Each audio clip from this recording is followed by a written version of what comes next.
you for inviting me to speak here. It's great to talk about something that we're passionate about.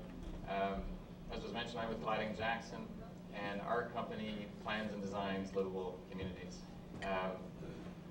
We have an environmental group, a parks group, a form-based code group, but the group I'm in, we look at communities through the lens of urban design and transportation, and so you're going to get kind of that sort of flavor with my talk today. By way of introduction, we like to be on the edge of change, so we help pioneer a few things in a few communities. For example, in this community, they had really ugly streets, and we helped them come up with some very nice cross-sections working with the community. This street went from a very auto-oriented, ugly street filled with prostitutes and drug dealers to a very contributing street with what we call a festival design. Notice there's no curbs. They can set up for festivals, push strollers around, and so forth.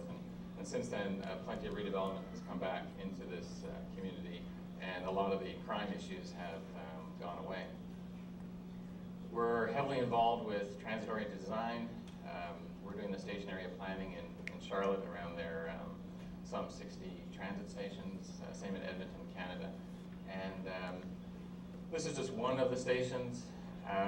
And the key here is that every one of these transit-oriented designs are unique. There's some basic principles of network and walkability and densities and so forth.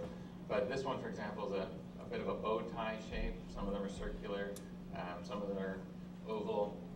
But the key is to understand the context, understand the community, understand the geography, and plan something nice. Now, this one was kind of exciting because I got to tear down a Walmart. Now, there's the Walmart site, and so we introduced network of streets, buildings, parks, squares, walkable streets, and it's a huge success. We also are involved with the whole road diet movement to try and change the character of angry, hostile, arterial roads around the country into contributing business-friendly, pedestrian-friendly, community-friendly streets. This is Dixie Highway. It goes from Key West up to Maine, and in this community we changed it from that to that. Narrowed it down, slowed it down, made it more people-friendly. Here, you notice there's a raised intersection to make it friendly for pedestrians. And so this was a first for the Florida Department of Transportation, but since then it's made it easier for everyone else to do great street designs. We're also pushing the envelope on highway removals in cities. As you know, San Francisco's done it, Portland's done it, New York's done it, Hartford's doing it. There's all sorts of places doing it. This is in Chattanooga, Tennessee, the Riverside Parkway, and the city wanted to connect to its waterfront to help revitalize its core, and Riverside Parkway got in the way. And we came up with a vision with the public input in the community, and the Tennessee DOT didn't say no to this idea. They said, hell no, we're not doing that, because they felt that the lifeblood of the city was the freeway, and it was necessary to move commuters in quickly for the businesses and shopping and so forth. Our position on it was the same as the communities. We wanted a vibrant, walkable, connected place with parks and trails and so forth. After a few rounds, there it is under construction right by the aquarium.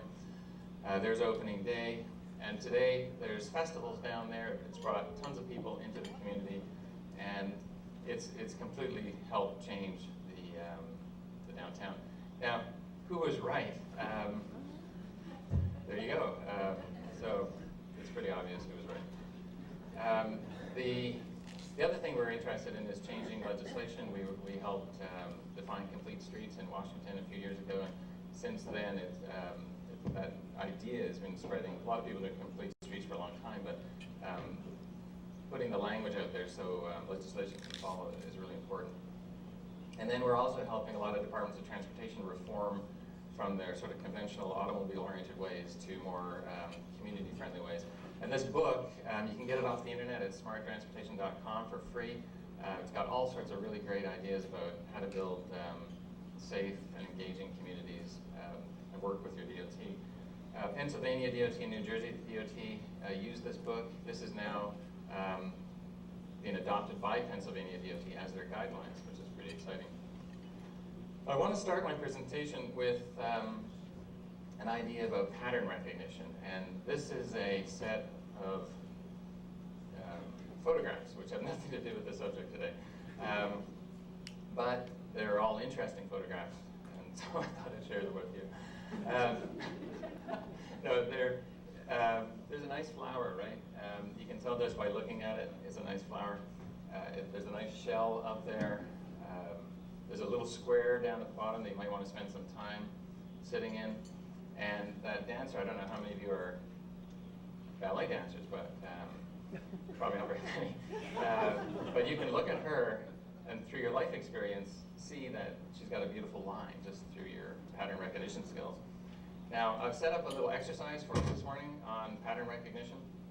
Now, it starts easy and then it gets a little more complicated. So this is the first one. Now, there's a problem in the photograph, and the idea is, can you tell through your pattern recognition skills what the issue is here? Any ideas? I'll give you a clue. It has something to do with the driveway. Anyway, the driveway, for those of you who can't see it, the driveway is too steep and makes the garages virtually useless. Okay, that's easy. Okay. There's a little more complicated one. But it's the poles in the wrong spot. Now this one, an architect friend explained to me that one of the buildings on the street doesn't fit in with the other buildings. And as an engineer, I thought, wow, yeah, it's straight. But what I thought was fascinating was that even the architect himself recognized that not enough light was getting into the building, so he put a skylight up in the top corner there to fix it. But more seriously, we're noticing patterns with climate change. We're noticing patterns with oil and oil consumption and where that's heading. The Center of Disease Control, who we work with in Atlanta, has noticed trends between community design and health. Diabetes and obesity, asthma, all sorts of things are related to how we build our built environment. Even mental illnesses. I think 1 in 7 young people in the country now have some kind of diagnosable mental disorder. And quite frankly, if I lived in that community, I'd want to kill myself too, you know. There's too much traffic for Billy to walk to school, so we drive him. You notice how automobile-oriented places tend to breed more automobile use? I've gone to places where the school is the same as it was in the 50s, the neighborhood's the same, the streets are the same, but now parents drive their kids to school because there's too much traffic. So we've got to really break those unsustainable cycles. So as a traffic engineer, you know, my profession historically has obsessed about levels of service and delay and congestion and all these sorts of things. And we've literally had to broaden our perspectives to look at pedestrian issues, look at the environment, look at energy consumption, look at the economy. How do we get people to move back into cities? How do we get retail places to be functioning again? So our role is changing. It's really about community design now. This is the city of Vancouver, Canada. Large city. It's growing. Interestingly, though, its vehicle miles traveled is shrinking. And how is this place that's so dense and growing shrinking its car use as an entire city? Well, they're doing a lot of things right. And they aspire to copy ideas from places like Copenhagen, which 35 years ago decided to shrink its amount of automobile use. And so through good design, good built environment, good policy, you can do that. You can reduce your automobile dependency, grow and create a high quality of life. Now this is an efficiency diagram, and on the y-axis, for the non-engineers, that's the one that goes up and down, is energy. And on the x-axis, it's land consumption. And two really good surrogates for efficiency. So starting at the top, there is the city of Houston. It uses the most land and most energy per person than any other city ever in the history of the world. It's the most inefficient place ever conceived, ever. And then you get to more efficient cities like Detroit. And then get into even more efficient cities like the Washington area, Chicago, New York, and then you get into Australian cities, Canadian cities, and then into European cities. And then you get into very efficient cities in Asia. Now, I also think there's a quality of life issue here, and I've been to Asia, I've been to Europe, and I tend to think that from a quality of life perspective, I kind of like this part of the graph.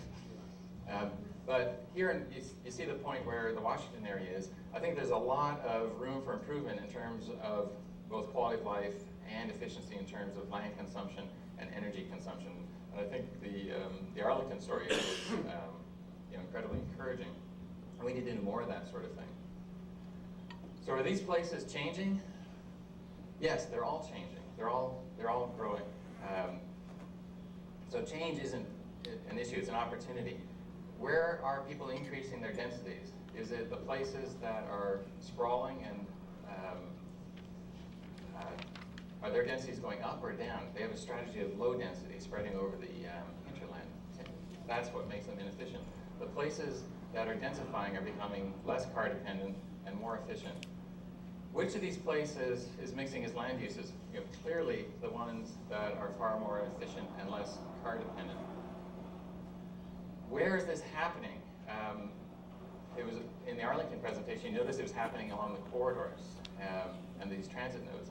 And that's where smart cities are doing their growth. In Toronto, for example, their entire growth strategy is nodes and corridors. So they've got about 3 million people in the area right now. They're bringing in another about 2 million people, and all of that growth is going to happen in their corridors and in their nodes. The neighborhoods remain intact. So that's the similar sort of strategy that's happening here in White Flint. Multimodal pursuits or highway building. The cities that are most inefficient are the ones that are widening their highways and extending them and building more of them. They're the most inefficient cities. The ones with a multimodal strategy tend to have less automobile use and much more efficient. And then design speeds. How fast should people be able to drive down these streets?